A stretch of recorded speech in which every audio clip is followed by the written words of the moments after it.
ವಿಜಿ ನ್ಯೂಸ್ಗೆ ಸ್ವಾಗತ.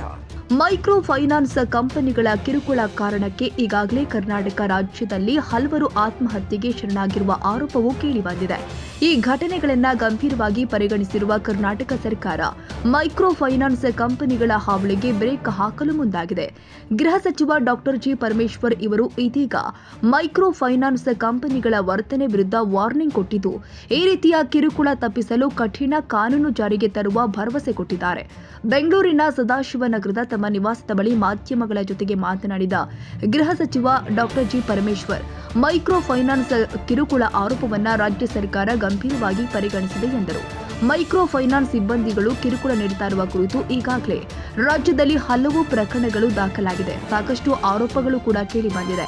ಹೀಗಾಗಿ ಕರ್ನಾಟಕ ಸರ್ಕಾರವೂ ಕೂಡ ಇದನ್ನ ಗಂಭೀರವಾಗಿ ಪರಿಗಣಿಸಿದ್ದು, ಈ ಬಗ್ಗೆ ಸೂಕ್ತ ಮತ್ತು ಕಠಿಣ ಕಾನೂನು ರೂಪಿಸಲು ಚರ್ಚೆಯನ್ನು ಕೂಡ ನಡೆಸ್ತಾ ಇದ್ದೇವೆ ಎಂದರು. ಫೈನಾನ್ಸ್ನಿಂದ ಈಗಾಗಲೇ ಬಹಳಷ್ಟು ಜನರಿಗೆ ತೊಂದರೆ ಆಗ್ತಾ ಇದೆ ಅಂತ ಹೇಳಿ ಇಡೀ ರಾಜ್ಯಾದ್ಯಂತ ಅನೇಕ ಕಡೆ ಕಂಪ್ಲೇಂಟ್ ಮಾಡಿದ್ದಾರೆ. ಈಗಿರ್ತಕ್ಕಂಥ ನಿಯಮಗಳು ಅಷ್ಟು ಕಠಿಣವಾಗಿಲ್ಲ ಅನ್ನುವಂಥದ್ದು ನಮ್ಮ ಗಮನಕ್ಕೂ ಕೂಡ ಬಂದಿರುವಂಥದ್ದು.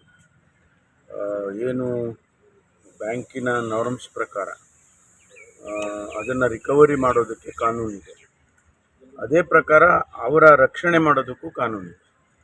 ಅದು ಸಾಕಾಗ್ತಿಲ್ಲ, ಕಾನೂನು ಕಠಿಣವಾಗಿಲ್ಲ ಅಂಥೇಳಿ ನಮ್ಮ ಇಲಾಖೆಯಿಂದ ಈಗಾಗಲೇ ಅನೇಕ ವರದಿಗಳು ಕೂಡ ಬಂದಿದ್ದಾವೆ. ಅದಕ್ಕಾಗಿ ಈಗ ಮುಂದಿನ ದಿನದಲ್ಲಿ ಒಂದಿಷ್ಟು ಕಠಿಣವಾದಂಥ ಕಾನೂನುಗಳನ್ನು ಮಾಡ್ತಕ್ಕಂಥ ಅಗತ್ಯತೆ ಇದೆ. ಅದನ್ನು ಸರ್ಕಾರ ನಾವು ಮಾಡ್ತೇವೆ. ಆದರೆ ಈ ಮಧ್ಯೆ ಏನು ಅವರಿಗೆ ಹೆರಾಸ್ಮೆಂಟ್ ಇದೆ ಅದನ್ನು ನಿಲ್ಲಿಸೋದಕ್ಕೂ ಕೂಡ ನಾವು ಅವರಿಗೆ ತಿಳಿಸಿದ್ದೇವೆ. ಮನೆಗಳಿಗೆ ಹೋಗೋದು, ರಿಕವರಿಗೆ ಏನಾಗಿದೆ ಅಂದರೆ, ಈಗ ಸಾಲ ತೊಗೊಂಡಿರ್ತಾರೆ, ಸಾಲ ವಾಪಸ್ ಕಟ್ತಾ ಇದ್ದರೆ ಅವರು ಅಂಡರ್ಟೇಕಿಂಗ್ ತೊಗೊಂಡಿರ್ತಾರೆ. ಈಗ ತಮಗೆಲ್ಲ ಗೊತ್ತಿದೆ, ಬ್ಯಾಂಕ್ನಲ್ಲಿ ಸಾಲ ತೊಗೋಬೇಕಂದ್ರೆ 16 ಕಡೆ ಸಿಗ್ನೇಚರ್ ಮಾಡಿಸ್ಕೊಳ್ತಾರೆ.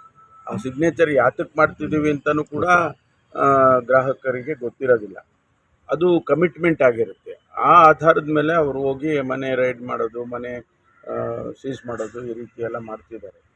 ಅದನ್ನು ನಾವು ಕಾನೂನಿನಲ್ಲೇ ನಾವು ಅದಕ್ಕೆ ಸೊಲ್ಯೂಷನ್ ಕಂಡುಹಿಡಿಬೇಕು. ಈಗಾಗಲೇ ಕಾನೂನು ಸಚಿವರು ಕೂಡ ಅದರ ಬಗ್ಗೆ ಗಮನ ಹರಿಸಿದ್ದಾರೆ. ಮುಖ್ಯಮಂತ್ರಿಗಳು ಕೂಡ ಹೇಳಿಕೆ ಕೊಟ್ಟಿದ್ದಾರೆ.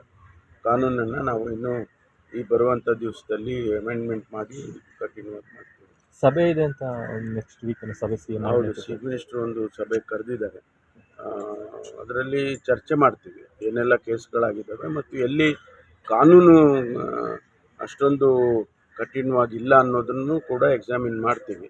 ಈ ಕೇಸಸ್ಗಳ ಬಗ್ಗೆ ಕೂಡ ಚರ್ಚೆ ಮಾಡ್ತೀವಿ. ಸರ್, ಪೊಲೀಸರು ಮೇಲ್ಮನವಿ ಸಲ್ಲಿಸಿದ್ರು ಸುಪ್ರೀಂ ಕೋರ್ಟ್ಗೆ ದರ್ಶನ್ ವಿಚಾರವಾಗಿ. ಇವತ್ತು ವಿಚಾರಣೆ ಬರ್ತಾ ಇದೆ.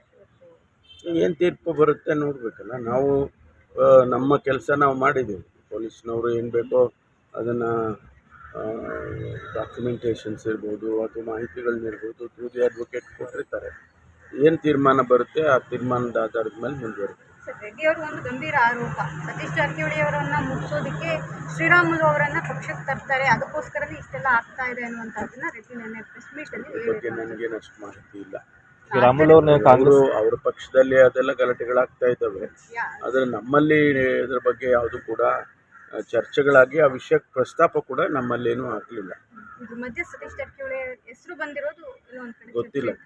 ಅದ್ರ ಬಗ್ಗೆ ನನಗೆ ಯಾವುದೇ ಮಾಹಿತಿ. ಚರ್ಚೆ ಏನಾದರೂ ಆಗಿತ್ತು ಸರ್? ಲೋಕಸಭೆ ಚುನಾವಣೆ ವೇಳೆ ಏನಾಗಿತ್ತು ಅನ್ನೋದಿಲ್ಲ, ನನಗೆ ಗೊತ್ತಿಲ್ಲ. ಅಧ್ಯಕ್ಷರು ಉತ್ತರ ಕೊಡ್ತಾರೆ. Thank you sir. ಕನ್ನಡಿಗರ ಮೆಚ್ಚಿನ ನಿಮ್ಮ AJ 24/7 ನ್ಯೂಸ್ ಕನ್ನಡ ವಾಹಿನಿ ಇದೀಗ ಟಿವಿಯಲ್ಲಿ ಲಭ್ಯ. ವೇಳೆ ನೋಟಿಸ್ ಕೊಟ್ಟಿದ್ರೆ ವಾಪಸ್ ತಗೋತೀವಿ. ಇವತ್ತು ವಕ್ಫ್ ಪ್ರಾಪರ್ಟಿ ಅಂತೇಳಿ ಬರ್ತದೆ ಅಂತ ಹೇಳಿದ್ರೆ ರೈತರು ಬೀದಿಗೆ ಬದಲು ಏನು ಮಾಡಬೇಕಾಗುತ್ತೆ? ಯಾರು ವೋಟ್ ಹಾಕಿಲ್ಲ ಅಂದ್ರೆ ಗ್ಯಾರಂಟಿನೆಲ್ಲ ಸ್ಟಾಪ್ ಮಾಡಿಬಿಡ್ತೀವಿ.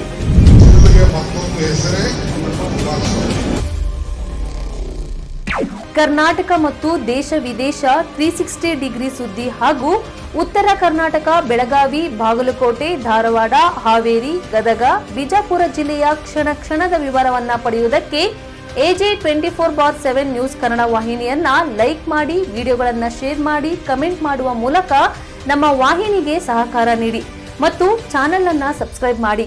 ಧನ್ಯವಾದಗಳು.